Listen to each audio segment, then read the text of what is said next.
इतने सारे सब्जेक्ट्स हैं, कैसे करें, कैसे टाइम मैनेज करें और एक अच्छी तैयारी कैसे करें कि एक ही उसमें ना ये अपना एग्जाम क्लियर कर ले। लय ताल पकड़ना पड़ेगा। तो बैरक्ट तो आप पढ़ लेंगे, लेकिन बैरक्ट को आप समझेंगे कैसे? गुत्थी तो ये सुलझनी है और सुलझानी है। तो आप एक तो उसके लिए क्वेश्चन बनाएं, मेरा पहला आपको सजेशन है, और क्वेश्चन जो नहीं बने उसके आप उत्तर बैरक्ट में ढूंढें। दूसरा आप क्या करेंगे? लेकिन मैं मेंस की तैयारी कैसे करूं? आंसर राइटिंग में प्रॉब्लम आती है सर, वो आंसर राइटिंग कैसे करें? और सर एक टाइम होता है कि एक पर्टिकुलर टाइम में हमें एग्जाम में अपना पेपर खत्म करना होता है और टाइम कभी कभी खत्म हो जाता है, तो एक टाइम कैसे मैनेज करें और रिटन की तैयारी कैसे करें? आंसर लिख लो। That is what is the best notes, that is what is the best preparation.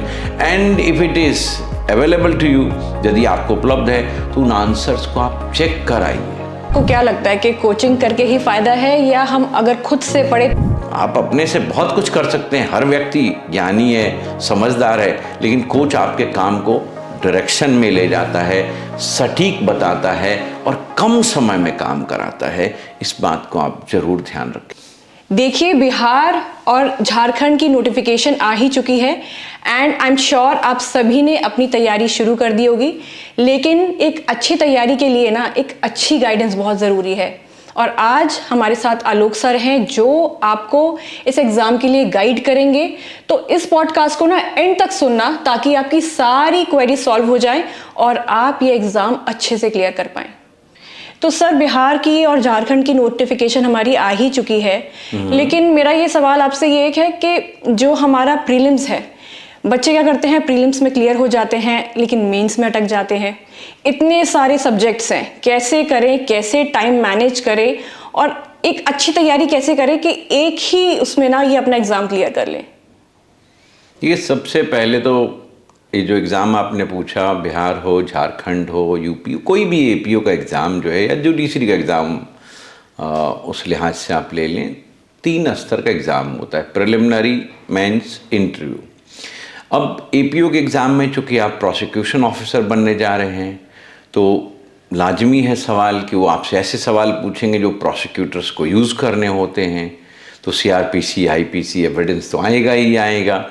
आपको पता ही है कि गवर्नमेंट उनको अपॉइंट करती है, बहुत जगह संविधान का भी यूज होता है, और अब बहुत सारे जगहों पर आपको पता है एडीए की परीक्षा होती है, असिस्टेंट डिस्ट्रिक्ट अटॉर्नी। तो वहाँ पर वो पीपी नहीं बल्कि वो डिस्ट्रिक्ट अटॉर्नी होते हैं। अब आप देखो, बिहार के सिलेबस में उन्होंने सीपीसी भी डाल दिया। तो जो आपका सवाल था ना कि बहुत सारे सब्जेक्ट्स हैं, हम धीरे धीरे इन पर आएंगे। ये बहुत सारे दिखते हैं बट है नहीं। कैसे इनको करेंगे हम आपको विस्तार से बताएंगे, लेकिन सबसे पहले आपको बताते हैं प्रिलिमिनरी पे जो आपने पूछा, जो पहला स्टेज था।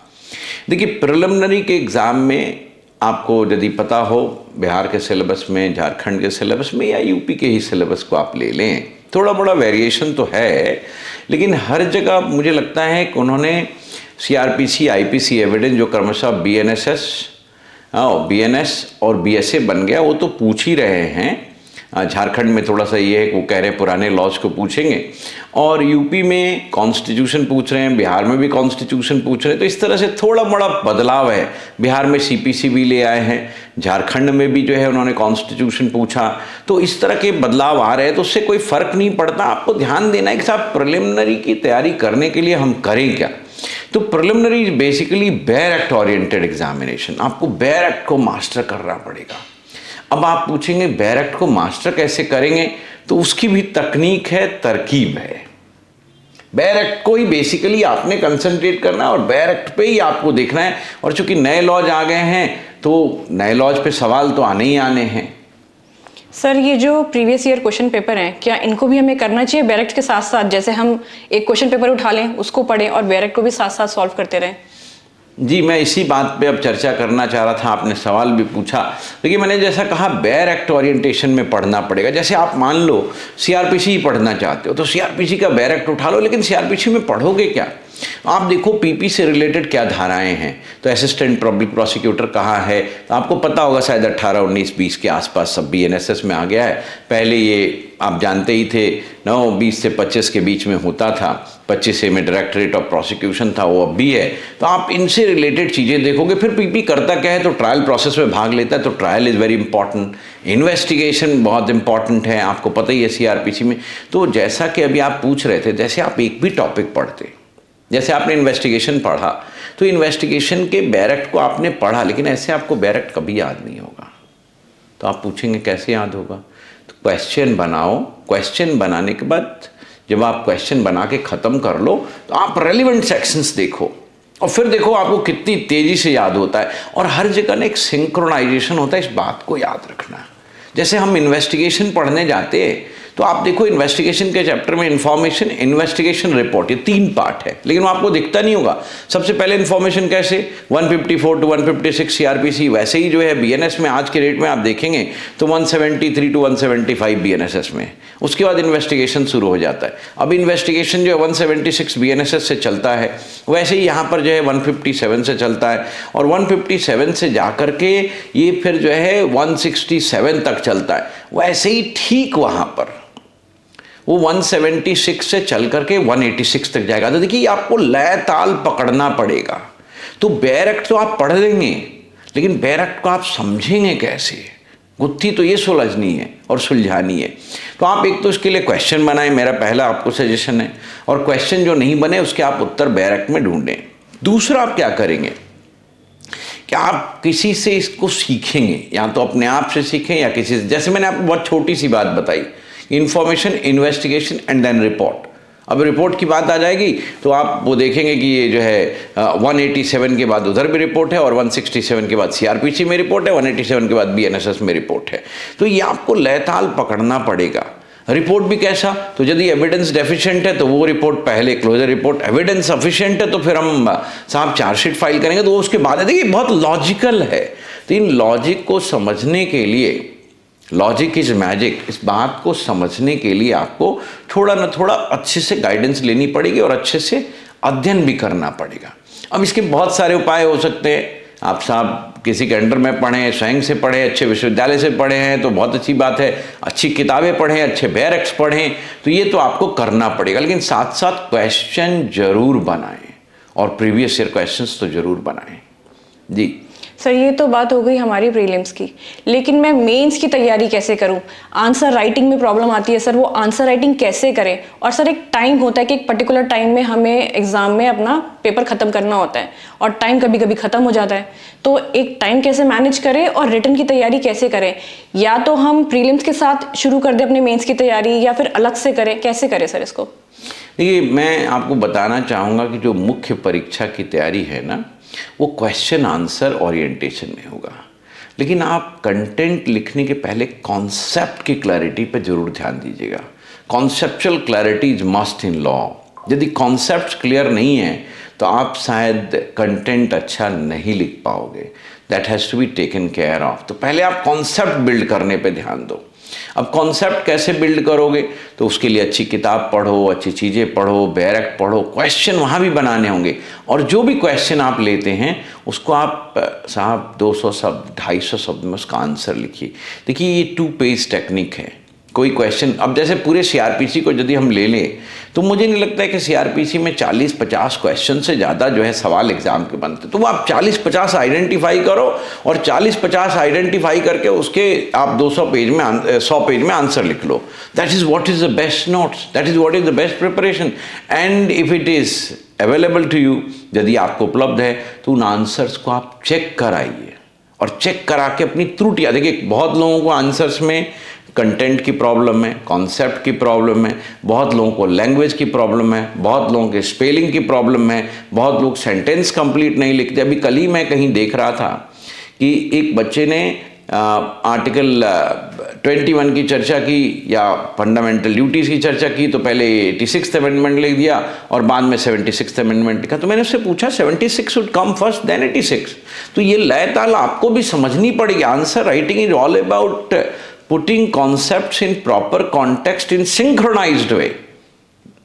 तो आप कॉन्सेप्ट को समझें, कंटेंट लिखें और उसको सिंक्रोनाइज्ड वे में लिखें ताकि कोई पढ़ के खुश हो जाए। अब जब भी आप मेंस का आंसर लिखते हो तो आपको स्टैट्यूटरी प्रोविजंस एंड जहां तक संभव केस लॉ, अब आप कहेंगे केस लॉ कहाँ से लाए, I don't remember so much of case law, तो इतनी भी याद करने की जरूरत नहीं, लेकिन कुछ बेसिक केस लॉज होते हैं जो सबको पता होता है। यदि हम आपसे आज पूछें कि भाई आपको एंटीसिपेटरी बेल पे लिखना है, तो आप गुरबख्श सिंह सीबिया का केस नहीं लिखोगे, सुप्रीम कोर्ट का लिखोगे।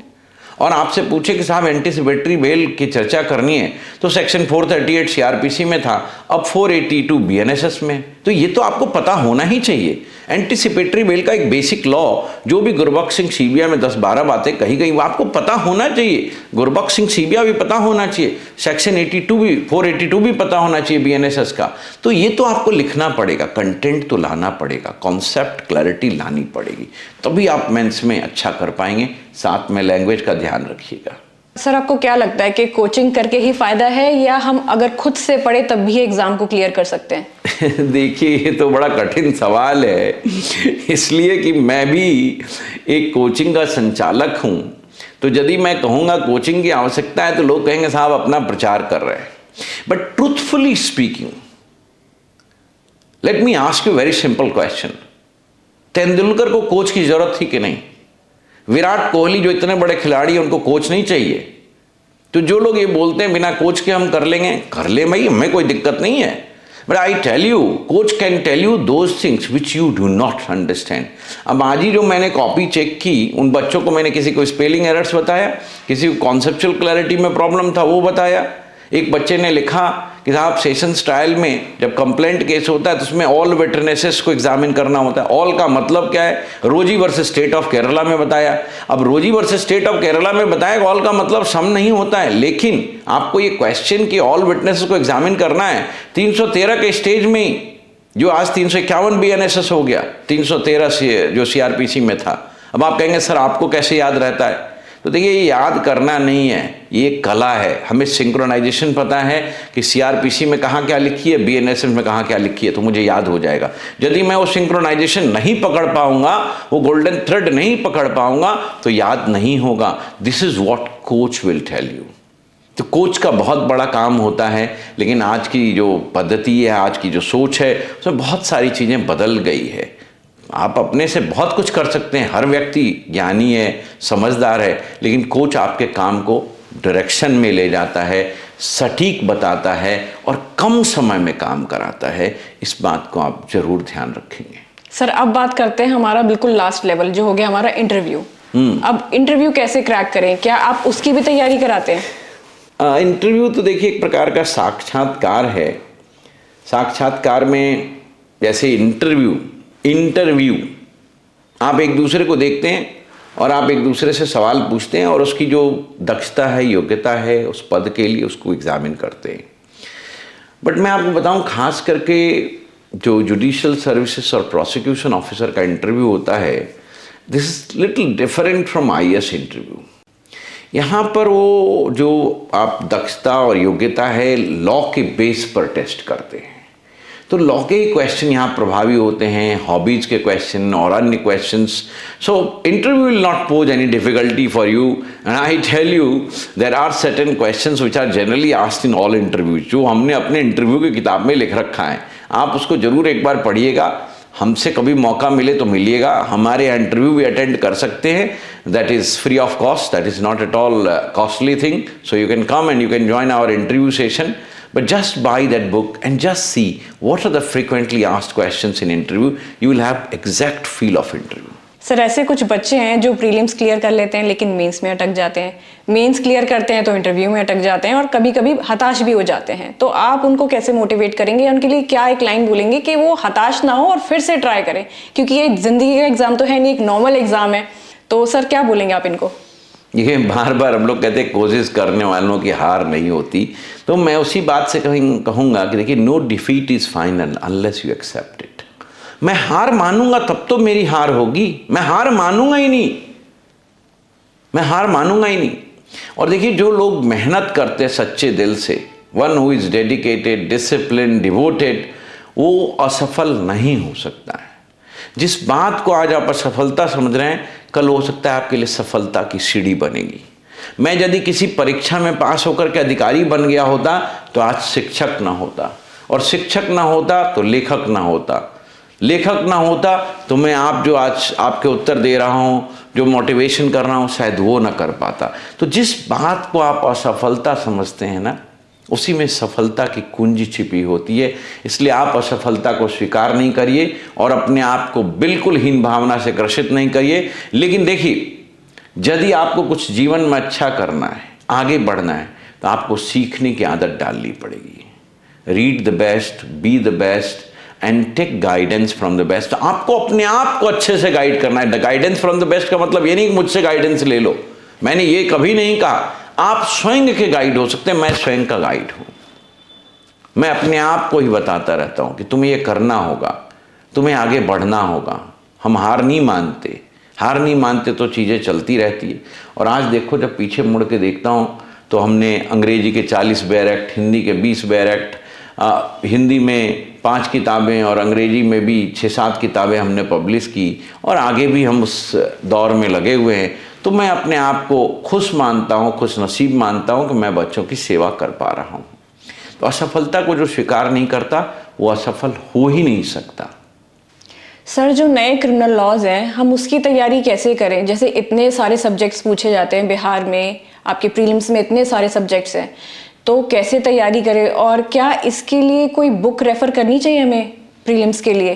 देखिए, बिहार में या झारखंड हो या यूपी हो, सभी जगह न्यू क्रिमिनल लॉ आते हैं। झारखंड में अभी भी लिखा है आईपीसी, सीआरपीसी, एविडेंस, बट वो आईपीसी, सीआरपीसी एविडेंस वैसा ही है जो बीएनएस और बीएसए और बीएनएसएस है। तो इन तीनों के लिए देखिए, आपने यदि पुराने लॉ पढ़े हैं तो बड़ी अच्छी बात है, थोड़ा मोड़ा परिवर्तन आप कर लेंगे। जो परिवर्तन है वो एक बुक हमने भी लिखी है न्यू क्रिमिनल लॉज की, आप उसमें देखिए, आपको मिलेगा। New criminal laws for APO, ambition publications ने लिखा है, ये हर जगह उपलब्ध है, आप उसको देख सकते हैं। आप जो और बातें पूछ रहे हैं, जैसे कि आपने पूछा कि भाई इसके लिए करें क्या और ख़ास, तो एक तो आप ये किताब लो, दूसरा आप इनके क्वेश्चंस ले लो, जो भी प्रिलिमिनरी के मेंस के क्वेश्चन हैं उनको लेके बनाओ। And I tell you, you will find that all questions we have answered in our material. We have answered each and everything. Almost 95% के आंसर तो आपको मिलने ही मिलने हैं उसमें। So you are not required to run from pillar to post. आपको इधर उधर भागने की बिल्कुल ज़रूरत नहीं है। कंसंट्रेट ऑन वन सोर्स, आप उसी को ध्यान से पढ़ो और आप देखो कि आपको ये हिंदी भाषा में भी है और अंग्रेजी भाषा में भी है। तो new criminal law will not pose any difficulty to you. और सर, हम माइनर लॉज का क्या करें जो इतने सारे पूछे जा रहे हैं? नार्कोटिक पूछा जा रहा है, पुलिस एक्ट पूछा जा रहा है, इसके लिए क्या करें? इसको कैसे तैयार करें?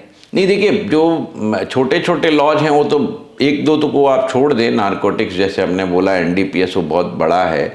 अदरवाइज आप जितने लॉज पढ़ते हैं वो बहुत छोटे छोटे हैं, 30 पेज, 40 पेज, 20 पेज, 2 पेज। तो they will not pose any difficulty, just you are required to read it. हमने भी एक कंपाइलेशन उसका तैयार किया है, नाउ एम्बिशन पब्लिकेशंस भी उस पर काम किया है।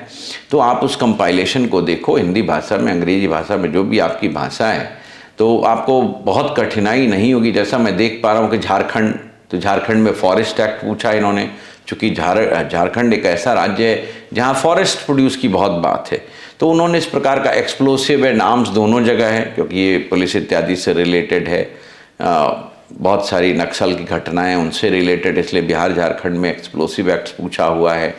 आप देखेंगे हर राज्य में आजकल बड़े लॉ आए हुए हैं, प्रिवेंशन ऑफ करप्शन एक्ट की चर्चा है कहीं कहीं। लेकिन मुझे थोड़ा सा आश्चर्य भी होता है जब हम इसकी बात करते हैं। जैसे मैंने देखा बिहार में पॉक्सो है और झारखंड में जेजे एक्ट है। अब झारखंड में पॉक्सो क्यों नहीं है?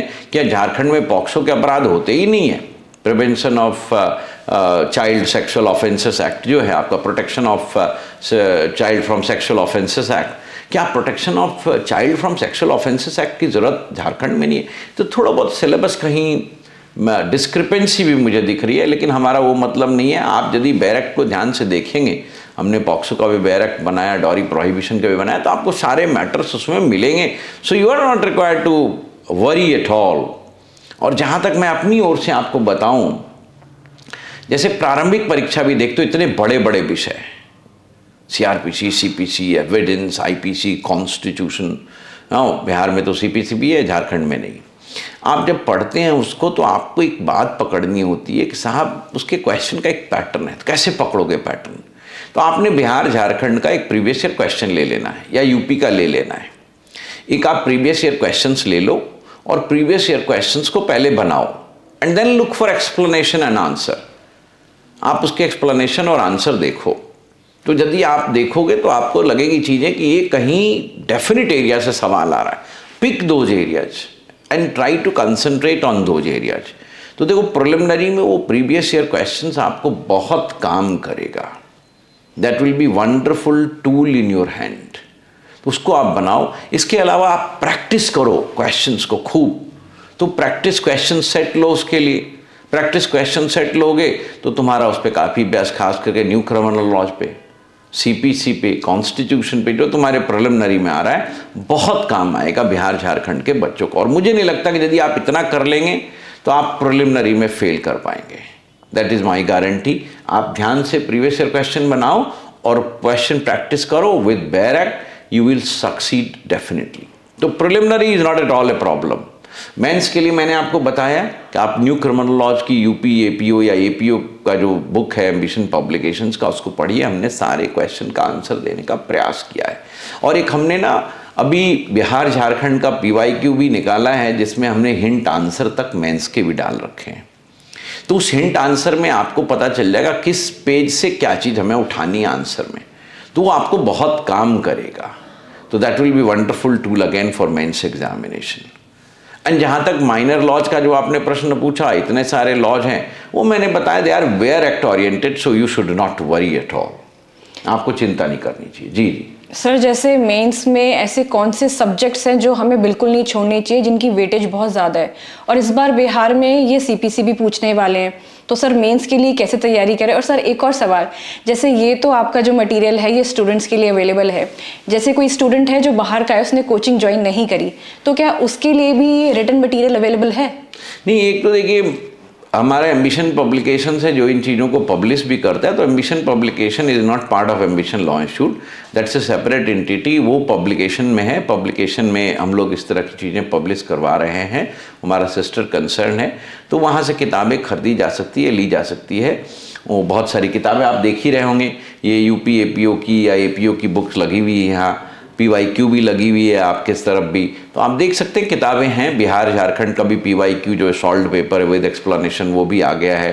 तो इस तरह की चीज़ें हम लोग पब्लिश कर रहे हैं। तो that is available in open market everywhere, be it Allahabad, be it Patna, be it Ranchi, it's everywhere available in Delhi as well. So आप वो खरीद सकते हो, that is not at all a problem. तो वो तो ईजिली अवेलेबल है बच्चों के लिए। बच्चों के लिए किताबें लिखी जाती है, बहुत सस्ती कीमतों पर बिकती है। लेकिन यदि आपको गूढ़ ज्ञान चाहिए, उसका तात्विक ज्ञान चाहिए, तो देखिए मैं एक बात बहुत अच्छी तरह से समझता हूँ, आप गीता खरीद करके गीता का ज्ञान नहीं ले सकते। गीता खरीद करके आप, अभी गीता दिवस था इसलिए मैं गीता का उदाहरण दे रहा हूँ, गीता का ज्ञान नहीं ले सकते आप। गीता का ज्ञान यदि चाहिए तो उस व्यक्ति, उस उपासक तक पहुँचना पड़ेगा जो गीता के मर्म को समझता है। अब कृष्ण तो आपको मिलेंगे नहीं, तो गीता के जो उपासक इस पृथ्वी पर उपलब्ध हैं उन्हीं को खोजना पड़ेगा। इस बात को जरूर ध्यान रखिएगा। ये बात बहुत गंभीर है और बहुत संगीन बात है, इसलिए मैं चाहता हूँ कि विद्यार्थी समझे इस बात को और उस बात का पालन करे, अनुसरण करे। आपने और भी सवाल पूछा इसके साथ साथ कि बच्चे बहुत परेशान रहते हैं, घबराते हैं। तो देखिए, एक परीक्षा तो आपके भविष्य का निर्धारण नहीं कर सकती। हम एक परीक्षा में फेल हो सकते हैं, दूसरे में पास हो सकते हैं। तो इसलिए ये कहना कि एक परीक्षा में फेल हो गए इसलिए हम असफल हो गए, ये बहुत ही गलत अवधारणा है। जो आदमी मेहनती होता है वो स्वयं में विश्वास रखता है। हम लोग तो हर दिन फेल करते हैं, क्वेश्चन गलत भी बनाते हैं, फिर उसको सही करते हैं। तो आपको हारना नहीं। सुप्रीम कोर्ट भी निर्णय गलत दे देती है, फिर उसको बाद में करेक्ट करती है। It has happened many times in past, it will happen in future also. So why are you taking it too seriously? आपको भी थोड़ा इजी रहना चाहिए, कूल रहना चाहिए। गलतियां किसी से हो सकती है, फेल कोई भी कर सकता है, लेकिन आप फेल्योर को स्वीकार ना करो, यही हमारी आपको सलाह होगी। Sir thank you so much, आप आए और आपने स्टूडेंट्स को गाइड किया। तो भाई सर ने आपकी सारी टेंशन हल कर दी है, आपको मेंस के बारे में बताया, आपको प्रीलिम्स के बारे में बताया और इंटरव्यू के बारे में भी बताया है। तो अगर आपको लगता है आपको कोचिंग करके आपकी समस्या हल होगी तो ज्वाइन कर लो, नहीं तो सर की बुक्स भी अवेलेबल हैं, आप वो लीजिए और पढ़ाई करिए और इस एग्जाम को क्लियर करिए। और टेंशन बिल्कुल मत लो, ये नॉर्मल एग्जाम है, कोई लाइफ का एग्जाम नहीं है, ऐसे एग्जाम आते हैं और जाते हैं। तो all the very best for your exam. और अगर आपकी कोई भी क्वेरी है ना, आप कमेंट बॉक्स में जाओ और हमें बताओ, हम आपकी प्रॉब्लम सॉल्व करने की पूरी कोशिश करेंगे। Thank you so much for watching our podcast.